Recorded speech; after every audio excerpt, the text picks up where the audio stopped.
Les donneurs de sang sont célébrés aujourd'hui, bien que leur don soit bénéfique à de nombreux malades. Un gap de 70 000 poches de sang reste à combler. Et puis en Libye, les troupes du gouvernement d'union nationale ouvrent le feu sur les forces du maréchal Haftar.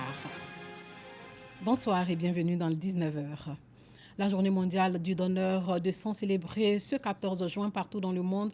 Une journée à l'honneur des donneurs volontaires bénévoles pour leur geste salvateur et de sensibilisation de l'opinion à la nécessité de dons de sang réguliers pour assurer la qualité, la sécurité et la disponibilité du sang et des produits sanguins pour les patients qui en ont besoin. Il faut aussi relever l'insuffisance des dons de sang en Côte d'Ivoire au Centre national de transfusion sanguine avec un gap de 70 000 poches de sang dans l'année. Bintou Pekele, Dangui. Daouda répond ce matin à l'appel du Centre national de transfusion sanguine. Donneur depuis le lycée, Daouda mesure l'intérêt de cet acte. Depuis le lycée à Korogo, je suis un donneur de sang. C'est humain, c'est naturel. Et puis ma religion musulmane aussi me recommande cela. Quand tu écoutes nos imams par rapport à ce don de sang, ce que tu as bien compris, je pense qu'il n'y a pas de souci à ce que tu viennes donner ton sang pour sauver des vies. C'est très important. Ce sont eux qui en ont besoin aujourd'hui. Et vous, demain, tant qu'on vit, tout peut nous arriver. Dans la file d'attente, Christelle, l'initiative est nouvelle pour elle. Je suis venue faire un don de sang. C'est ma première fois de le faire, mais je sentais le besoin de le faire. C'est pour ça que je suis là. Malgré que j'ai peur des piqûres, je suis là quand même. Parce que je me dis sûrement il y a quelqu'un là dans le petit monde là qui a besoin de mon sang. À l'occasion de la journée mondiale du don de sang, célébrée ce 14 juin, les bénévoles de premiers soins ajoutent leur voix à la sensibilisation. Notre combat, c'est que tous les hôpitaux soient vraiment fournis et garnis de sang. Donc ce matin, nous avons saisi l'occasion de venir accompagner cette journée mondiale pour aussi sauver aussi des vies. La banque de sang du CHU de Cocody profite de la journée pour refaire les stocks de poches de sang. Alors c'est un jour pour célébrer les donneurs et en même temps profiter pour la sensibilisation de toute la population au don de sang. Nous faisons en moyenne 300 poches le mois et nous voulons atteindre 500 poches environ le mois. Sans le sang, c'est des décès en cascade, je pourrais dire. Les nouveau-nés qui sont anémiés, les femmes enceintes qui perdent du sang avec des hémorragies et les accidentés de la voie publique. Donc nous avons vraiment besoin de sang. En Côte d'Ivoire, les besoins sanguins s'élèvent à 230 000 poches l'an. En 2018, ce sont seulement 160 000 poches qui ont été collectées, soit un gap de 70 000 poches. Comme beaucoup vient le dire, le Centre national a donc besoin de 230 000 poches de sang tous les ans. En 2018, ce sont 160 000 poches de sang qui ont été collectées. Le ministre de la Santé sensibilise donc la population à l'importance du don de sang lors de la célébration officielle de la journée. Écoutons un extrait de l'intervention du ministre de la Santé. Il n'y a que le sang d'un individu qui peut sauver un autre. Les efforts soutenus par son Excellent le Président de la République Alassane Ouattara, conduit par M. le Premier ministre Amadou Gon Coulibaly, avec l'appui des partenaires de la santé, nous ont permis de passer de 90 000 poches prélevées en 2011 à 160 000 poches en 2018. Chers donneurs bénévoles, cette année encore, nous vous célébrons, car vous êtes nos héros, comme ça a été dit tout à l'heure. Nous vous exhortons à continuer d'avoir une hygiène de vie saine, car vous êtes le garant de la sécurité transfusionnelle dans notre pays.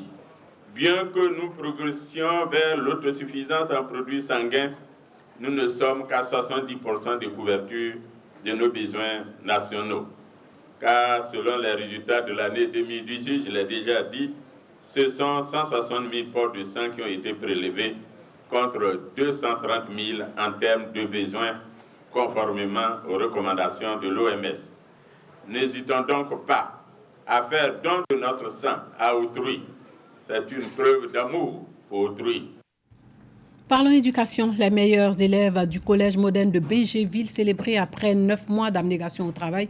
Une journée d'excellence a été instaurée dans cet établissement depuis 7 ans maintenant pour cultiver chez les apprenants une saine émulation. Ils sont au nombre de 147 élèves et ont obtenu entre 14 et 17 de moyenne à l'issue de l'année académique 2018-2019. Ces meilleurs élèves, de la 6e à la 3e du collège moderne de Benjarville, ont vu leur mérite reconnu au cours d'une journée de l'excellence initiée par les responsables de l'établissement. Ma joie est tellement énorme que je ne serai même pas la décrypta. J'ai toujours voulu être l'un des premiers du collège moderne. Aujourd'hui, c'est une immense valeur pour moi parce que durant cette année scolaire, nous avons fait des efforts, et aujourd'hui ça a payé. Je rends grâce à Dieu pour ce jour magnifique qu'il nous donne. Cette journée de l'excellence vise à inculquer aux élèves le goût de l'effort dans le travail, à semer entre eux l'esprit d'une saine compétition, mais surtout est une occasion de les détourner des violences de tout genre constatées dans les écoles. On fait ce genre d'activité, ce n'est pas seulement pour ceux qui sont primés, c'est pour les autres, pour qu'eux aussi viennent sur le podium un jour. Voilà, c'est pour susciter l'envie de bien travailler à l'école. Adama Diawara, parrain de la cérémonie, par ailleurs conseiller du Premier ministre en charge du secteur éducation-formation, s'est réjoui du travail abattu par les élèves tout au long de l'année. S'adressant au corps enseignant, il les a invités à plus d'ardeur dans le travail pour le rayonnement du système éducatif. Le tout n'est pas d'avoir un taux d'admission qui est élevé, parce que la qualité d'un système éducatif ne se mesure pas forcément au taux d'admission. Mais il faut voir quelle est la masse critique de connaissances que les enfants ont pu acquérir au cours de leur formation. Le personnel d'encadrement n'est pas resté en marge de cette journée de l'excellence qui est à sa 3e édition au Collège moderne de Bégerville. Ils ont également été honorés par les responsables du dit établissement. Visite de terrain en zone industrielle au port d'Abidjan lors de la quinzaine de l'environnement et du développement durable. Il s'agit de s'imprégner du niveau de pollution de l'air dans cette zone et sensibiliser les populations aux risques qu'elles encourent. De grande capacité et une usine de fabrication de produits phytosanitaires. Voici l'essentiel du dispositif utilisé dans le traitement des déchets industriels par l'entreprise visitée par le ministère de l'Environnement et du Développement durable. Un investissement de plus d'1 milliard de francs CFA en vue de répondre aux exigences environnementales. En plus d'augmenter nos capacités, nous voulons offrir à l'ensemble des acteurs de la lutte contre la pollution des instruments d'élimination propres de leurs déchets. C'est pour ça que nous avons donc acquis ce 3e incinérateur qui a une capacité 2 fois plus élevée que les capacités que nous avions déjà. Nous avons un système de purification qui nous permet donc de faire des rejets dans les normes environnementales en vigueur aussi bien en Europe qu'aux États-Unis. Cette visite d'inspection s'inscrit dans le cadre de la quinzaine de l'environnement pour une meilleure condition de vie. Pendant cette quinzaine, nous puissions venir visiter, nous rendre compte de la réalité et montrer ça comme un modèle. Toutes les entreprises peuvent se mettre à ce niveau de prise de conscience et participer à la lutte contre la pollution de l'air. Selon l'OMS, l'Organisation mondiale de la santé, les déchets industriels causent 250 000 décès par an, des maladies chroniques et des troubles cutanés dans les pays en voie de développement. La Côte d'Ivoire s'est dotée à cet effet d'un camion mobile de mesure de pollution de l'air qui sillonne le district d'Abidjan. C'est un camion semi-mobile qu'on peut déplacer en tout lieu du territoire ivoirien pour le contrôle de la qualité de l'air. Aujourd'hui, l'indice de qualité de l'air à Abidjan avoisine 53. 53, c'est la bonne note qu'on puisse donner à une ville. Voilà. Et nous sommes plus proches de New York qui est à 52. Cette tournée de sensibilisation s'est poursuivie à Grand-Bassam. Le gouvernement ivoirien, à travers toutes ses actions, veut réduire le taux de pollution, amener les populations et les industriels à adopter des comportements écologiques. Sachez que la 7e édition du festival hip-hop Enjaillement va connaître son apothéose demain dans la commune de Port-Bouénache, a initié ce concours pour découvrir de nouveaux talents et leur donner l'opportunité de se faire connaître. Issaïou.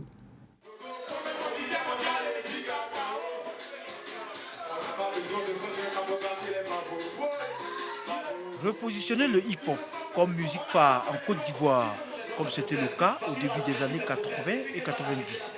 L'artiste Nash s'est assigné cette tâche. Profitant de son festival hip-hop enjaillement. Elle a initié un concours de détection des jeunes talents. Ce concours de rap a été initié dans le but de donner un brin d'espoir à ces jeunes, d'apporter aussi vraiment cette joie, d'apporter aussi ce soutien-là à ces jeunes qui sont dans les coins reculés, à ces personnes, ces jeunes qui se débrouillent dans le quartier, qui n'ont pas vraiment un grand soutien. Donc j'ai commencé à l'intérieur, j'ai commencé à Mans. Voilà, c'est là-bas que j'ai commencé le rap, j'ai commencé quelque part. Donc je me suis dit, si moi aujourd'hui j'arrive quand même à atteindre un certain niveau, pourquoi ne pas permettre à ces jeunes aussi d'espérer un jour. Venus de toutes les régions, les concurrents se disent déterminés à remettre en scène ce rythme. Pour rapper là, il n'y a pas besoin de sexe. Du moment où tu aimes la chose, que tu sois un homme, que tu sois une femme, du moment où c'est ta motivation, tu as l'inspiration qu'il faut, tu te lances et puis c'est tout. Il n'y a pas de sexe pour ça. Voilà, c'est ton ambition, c'est ce que tu veux faire. Quand ton cœur est là, ton cœur est dessus, il n'y a rien à faire. Tu forces, mais c'est là. Dans le passé, on faisait le hardcore. On a vu qu'il y a eu le coupé décalé, tout a changé, old school. Mais maintenant, c'est plus le rap, c'est plus le hardcore. On parle de rap ivoire. On a innové. Il y a certaines expressions qui sont arrivées, comme le noussi de la vieille ménage. Ce sont des trucs qui viennent au fur et à mesure. À chaque génération, il y a une nouvelle innovation. Plus tard, peut-être que ça sera plus rap ivoire. Il y aura encore d'autres couleurs qui vont s'ajouter. Donc, c'est comme ça. Chaque génération. Le rap, il y a certains qui l'ont pris pour de la bagarre. Il y a des gens qui ont pris ça pour fumer de la drogue, tout et tout et tout. Moi, pratiquement, je ne fume pas de cigarette. Au fait, je pense que ce n'est pas de l'amour. Quand la personne n'est pas passionnée, il est difficile pour lui d'avoir une inspiration. Donc, il est obligé de prendre des drogues et autres, des effets pour pouvoir s'inspirer un peu. Selon moi, on doit envoyer peut-être, c'est pas comme les œuvres caritatives, comme UNICEF, comme ça, avec des thèmes imposés, des thèmes de la vie sociale, comme ça, en voulant s'exprimer. Tant que tu n'es pas en état d'esprit, pour pouvoir t'exprimer dans la société, tu ne pourras pas. Nous devons tous aller à l'école. C'est l'éducation la clé de toute chose. Si nous sommes ici aujourd'hui, si je suis ici, c'est pour montrer aussi aux Abidjanais qu'à l'ouest, il y a des rappeurs qui ont juste besoin de soutien. On ne demande pas gros, on ne demande pas des millions, juste des personnes pour nous soutenir, des personnes de bonne foi pour montrer aussi les talents. Le concours hip-hop vise à détecter les jeunes talents et à leur offrir une opportunité d'entamer une carrière musicale. Les résultats de ce concours seront connus ce samedi à l'occasion de la 7e édition du festival hip-hop Enjaillement à Port-Blanc.